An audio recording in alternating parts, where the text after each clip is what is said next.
Welcome to Earnings Recap. Today we're covering Salesforce's earnings report and call. Okay, let's unpack this. We've got the latest from Salesforce, their Q1 fiscal year 2026 results, and the call. And looking through all the numbers and the strategy talk, one thing really jumped out, not even financial, just the sheer speed of Agentforce adoption. I mean, get this, over 8,000 deals closed, 4,000 of those paid customers. And it crossed the $100 million annual recurring revenue mark faster than any product they've ever launched. Wow. All in just 6 months. That's blazing fast, right? Especially for enterprise software. It really is. It signals, strong market demand and just impressive execution on their part.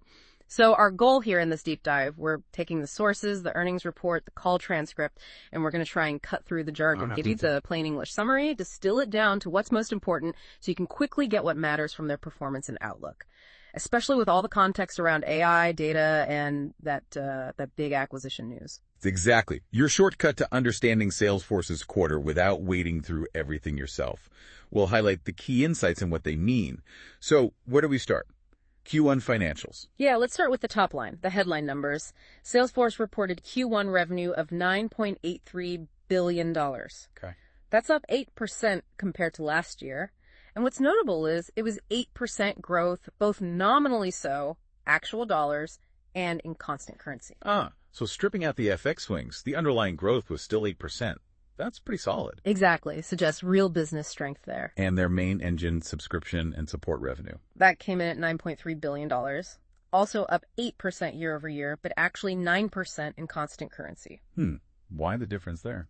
They mentioned the leap year actually created about a 1-point headwind. So that 9% constant currency is probably a cleaner look at the underlying momentum. Got it. And profitability, that's always a focus. Strong non-GAAP operating margin was 32.3%. That's, before certain items, giving a clearer view of operational efficiency. And cash flow. How are they doing converting that revenue? Pretty well. Operating cash flow was $6.5 billion, up 4% year over year. Free cash flow was also up 4% at $6.3 billion. So definitely generating cash. Okay, now looking forward a bit, we need to talk about RPO and CRPO. How did those look? Right. Remaining performance obligation, RPO, that's a total contract value not yet recognized. It hit $60.9 billion. And that's up? Up a healthy 13% year over year. That's a good forward indicator. Okay. And CRPO, the current portion. The current RPO, yeah. The bit they expect to recognize in the next 12 months. That was $29.6 billion. Up 12% nominally and 11% in constant currency. And they seemed pretty happy with that CRPO number. They did. They specifically noted it was better than they expected. Oh, interesting. Why? Primarily driven by strong renewal performance. So customers are sticking around and renewing, which is, always a good sign. And they're continuing to send cash back to shareholders, too. Yep. $3.1 billion returned in Q1 alone, mostly share buybacks, $2.7 billion, plus about $400 million in dividends. You mentioned the management tone on the call. What was the vibe? Very positive. They kept calling it a great quarter.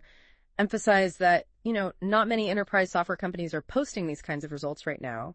The CEO even said the guidance number they're hitting now was a shock, suggesting it exceeded even their own recent expectations. Wow. Okay. That confidence definitely leads into their updated guidance then. Exactly. Because of that strong start, they raised their full-year fiscal 2026 revenue guidance. By how much? The new range is $41.0 billion to $41.3 billion.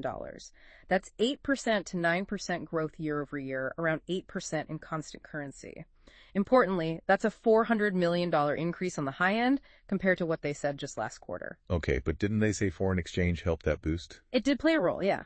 They're now expecting a $250 million tailwind for the full year from FX. That's a $400 million positive swing from their last forecast. So yes, some of the raise is currency. But the underlying constant currency growth forecast is still solid at around 8%. Correct. And for Q2 CRPO, they're also expecting a $300 million FX tailwind. Okay, and the specific guidance for Q2? Revenue expected between $10.11 billion and $10.16 billion. That's 8% to 9% growth year over year, or 7% to 8% in constant currency. And Q2 CRPO growth expected around 10% nominally, 9% constant currency. Interesting that they raised revenue but kept the margin and cash flow guidance the same for the full year. Yeah, they're holding firm on that 34.0% non-GAAP operating margin and the 10% to 11% operating cash flow growth. It really shows that focus on balancing growth with profitability discipline. They're not just chasing revenue at any cost. They did say the guidance assumes the demand environment stays consistent, right, with some caveats. They acknowledge results could change if the environment shifts, and they pointed out a few areas that weren't quite as strong. Like what? Marketing and commerce clouds were mentioned specifically, and slower growth in their expiration base, which means contracts coming up for renewal. Also said retail, consumer goods, and public sector were a bit more measured in spending, and some constraints still in parts of EMEA, so not uniformly strong everywhere. Right. Okay. Which brings us to maybe the biggest news announced alongside earnings, that definitive agreement to acquire Informatica. $8 billion. That's a big move. A very big move. And the strategy seems clear.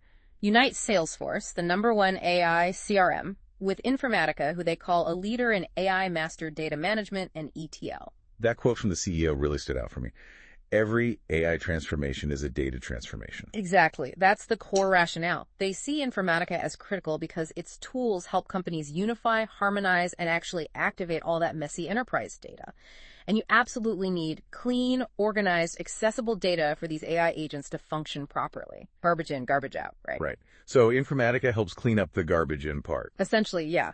And they stress the deal's financials, called it a great price for a great company with great multiples. Meaning they feel they got good value. That's the implication. And crucially, they expect it to be accretive. So adding to non-GAAP operating margin, EPS, and free cash flow by the second year after closing. And how are they paying for it? Cash and new debt. So no share dilution for existing shareholders, which is important. And they said it shouldn't disrupt their capital return plans, buybacks, and dividends. And the timing. When does this deal close? Expect it early in their fiscal year 2027, which means around February 2026. So yeah, this isn't just buying another product. They're framing it as a key enabler for their whole AI growth strategy. It massively extends their data platform, data cloud, Tableau, MuleSoft, by adding Informatica's strength and harmonizing all sorts of different data sources. Okay, speaking of data cloud and AI, let's circle back to Agentforce and that momentum. You called it an AI agent flywheel. Absolutely. The growth there is significant. The annual recurring revenue for data cloud and AI products combined is now over $1 billion. Over $1 billion ARR. Wow. And the growth rate? Growing more than 120% year over year, just explosive. And Agentforce itself, those adoption numbers we started with. Confirmed in the sources. Over 8,000 deals closed since launch. Over 4,000 paid customers in just 2 quarters. And people are actually using it, not just buying licenses. That's key. Over 800 customers are already in production using it live. That shows real implementation, not just shelfware. And this flywheel idea, data cloud feeding Agentforce. Exactly. Data readiness is foundational. The scale shows it's happening. Data cloud ingested 22 trillion records in Q1. Trillion, with a T. Yep. Up 175% year over year. That huge volume shows customers are actively pulling data in to build that foundation needed for the agents. And it's driving bigger deals overall. Seems like it.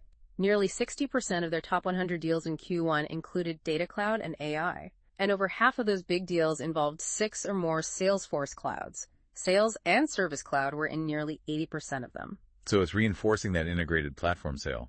AI isn't just standalone. Precisely. Tableau was in over 70% of $1 million-plus deals. MuleSoft in nearly half. It's all connected. Are existing customers buying more, or is it mostly new logos? A good mix, but expansion is strong. 30% of Agentforce new bookings came from existing customers expanding, and 50% of Data Cloud new bookings were also from existing customers. That's a really positive sign. They see value and want more. They also mentioned making it easier to buy and use, like flex credits. Right. New consumption-based pricing based on customer feedback, and upcoming FedRAMP high authorization, which is big for U.S. public sector deals. They talked about this ADAM framework, too. What's that about? ADAM, agents, data, apps, and the metadata platform. They're saying these 4 elements together are their unique advantage for delivering on, quote, the real promise of agentic AI, basically, digital labor. So it's the whole integrated stack. That's the pitch. They used examples like Tableau Next getting an agentic layer and Slack being the conversational interface for agents. The customer stories really brought it to life, though. Any examples stand out? Oh, definitely. Finnair aiming to automate 80% of service queries. Falabella, that Latin American retailer. The one where the pilot deal exploded. Yeah. Started small in Colombia with Agentforce on WhatsApp for order status, turned into a $1 million deal practically overnight as they rolled it out wider. Open Table using agents for restaurants, employees, and consumers. PepsiCo building a unified view with Data Cloud and agents across 11 clouds. Grupo Global in Brazil boosting retention 22% in under 3 months with Agentforce. NG assisting 83% of users. Takeda using it in Life Sciences Cloud. Lots of traction. That's across a lot of different industries. Yeah. Sounds like innovation is moving really fast, maybe too fast. They actually said that. The phrase was something like, the rate of innovation is moving very, very fast, maybe even exceeding the rate of customer adoption right now. Interesting. So they're building ahead of the curve. Seems like it, which leads into how they're running the business itself, operational excellence. Using their own tools, the Salesforce on Salesforce idea. Exactly. They gave examples. Their internal sales agent in Slack handled over 21,000 interactions, saving teams, they estimate, 44,000 hours a year. And Data Cloud cut their internal lead routing time in Slack from 20 minutes down to 19 seconds. 19 seconds. Okay, that's impressive. And the big one was their own support site, help.salesforce.com, using Agentforce there. All right, you mentioned the case volume reduction. Handled over 750,000 cases already. On track for 1 million this quarter. Cut overall case volume by 7% year over year. And the kicker: they're redeploying 500 employees from support roles into higher impact data and AI jobs by year end. Estimated savings: $50 million. That's a concrete example of that digital labor idea, actually working internally and saving money while also shifting people to new roles. Precisely. And it ties into their overall focus shift. They said after years focused on financial transformation margins, cash flow, buybacks, the focus now is explicitly on a growth transformation. And a big part of that is hiring more salespeople. A very big part. Planning to hire another 1,000 to 2,000 salespeople. Wow. Aiming for over 20% growth in overall account executive capacity year over year by the end of this fiscal year. And they're targeting specific areas with that investment. Yeah. Areas where they're seeing strong growth already. SMB and mid-market both had double-digit new bookings growth. Geographically, UK, France, Canada, and especially Asia-Pacific, like South Asia, were highlighted as strong. That's where the new hires are likely going. They also talked about measuring success differently, focusing more on consumption. Right. Alongside net new ALV, which combines new and renewal business, focusing reps on overall customer health and expansion. They called tracking actual consumption of services a new game that brings the whole company together. Makes sense. If customers use more, they'll likely buy more. And that's where those forward-deployed engineers come in. They're working directly with customers to drive that consumption, get feedback, mature the products, address concerns about pricing, data complexity, trust, security, latency, all that practical stuff. And that feedback loop is fast. Apparently. They said they're releasing product features almost daily based on what they're hearing from these teams. And partnerships are still key. Absolutely. Partners were involved in 7 of the top 10 deals, and they highlighted being the fastest growing ISV on the AWS marketplace, tripling business there year over year. That ecosystem is clearly vital for scale. Okay, so that covers the main points. What about the Q&A session on the call? Did analysts push on anything specific? Yeah, a key theme was, okay, you're investing for growth, you're talking about acceleration. When does that really kick in? And the answer was? Basically, growth is the obsession. They tied expected acceleration to that sales capacity expansion hitting the strong segments, plus the ADAM framework maturing, and the continued momentum in Data Cloud and agentic AI. But they kept emphasizing the balance, right? Maintaining that margin and cash flow discipline alongside the growth push. Did macro concerns come up, the broader economy? They did. Management acknowledged those constrained pockets. We mentioned certain industries, some geographies. But they expressed confidence because their business is pretty balanced. The data AI stuff has momentum. They've factored headwinds into guidance, and that sales capacity is ramping up. Did they elaborate more on the data strategy, especially with Informatica coming? Yeah, reinforcing how Tableau, MuleSoft, and soon Informatica are all essential parts of building that enterprise-grade data platform needed for trusted AI agents at scale. They made an interesting comment about data scientists evolving into agent builders. Really puts data at the center. What about Agentforce? Did they give more leading indicators beyond just deal count? Good question. Yes, they stressed focusing on consumption, actual usage. Also, tracking expansion deals, which are already 30% of new bookings. Plus, how Agentforce integrates with other clouds. The average is 4 other clouds per deal, and watching that customer journey from pilot to expansion. And the speed of new use cases popping up for Agentforce sounds pretty wild. It does. They mention how quickly it's spreading across industries and segments. Use Smartsheet integrating agents for support and license management as an example. Management sounded genuinely excited, predicting huge, massive transformation in the next 6 months before Dreamforce. Okay, finally, they touched on the bigger picture. AI, digital labor, potential job impacts. That's a hot topic everywhere. A very hot topic. They drew a distinction between consumer AI, often using broad public data, like a super search, and enterprise AI. Enterprise AI, they argued, needs highly controlled, governed, secure data sets specific to the company.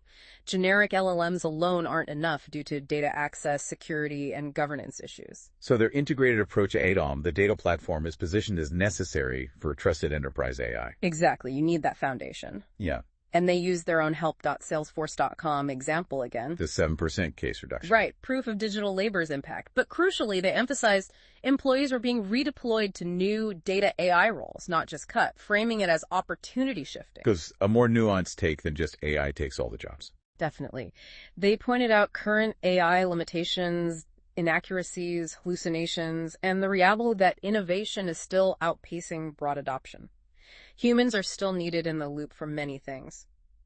The Tableau Next example was about augmenting data scientists, not replacing them. More collaboration than replacement, at least for now. Okay, so let's recap this deep dive. Salesforce had a strong Q1, 8% growth, beat expectations on CRPO. Right, they raised full-year revenue guidance, helped partly by FX, but underlying growth looks solid. They're holding the line on margin and cash flow discipline. Huge strategic move acquiring Informatica for $8 billion to supercharge their data capabilities, seeing that as fundamental for AI. And they're seeing incredible momentum with Agentforce and Data Cloud. The flywheel seems to be spinning. Yeah. Lots of customer adoption, big deals leveraging the integrated platform. They're using their own tech internally to gain efficiency, redeploying staff, and now shifting focus to accelerate growth by investing heavily in more salespeople in targeted areas. Yeah, it really paints a picture of a company firing on multiple cylinders, trying to balance current performance with big investments in the future of AI and data. This deep dive really shows how fast things are moving in enterprise tech, especially around AI and data. Understanding these trends, like the importance of data management for AI and how companies are practically implementing this, it's crucial for anyone in business today.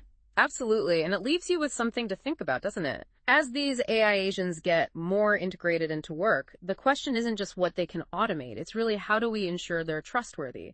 How do we manage the data they use? And ultimately, how do we empower people to work effectively alongside them? What does this all mean for your own company's data readiness and your strategy for embracing this digital labor shift?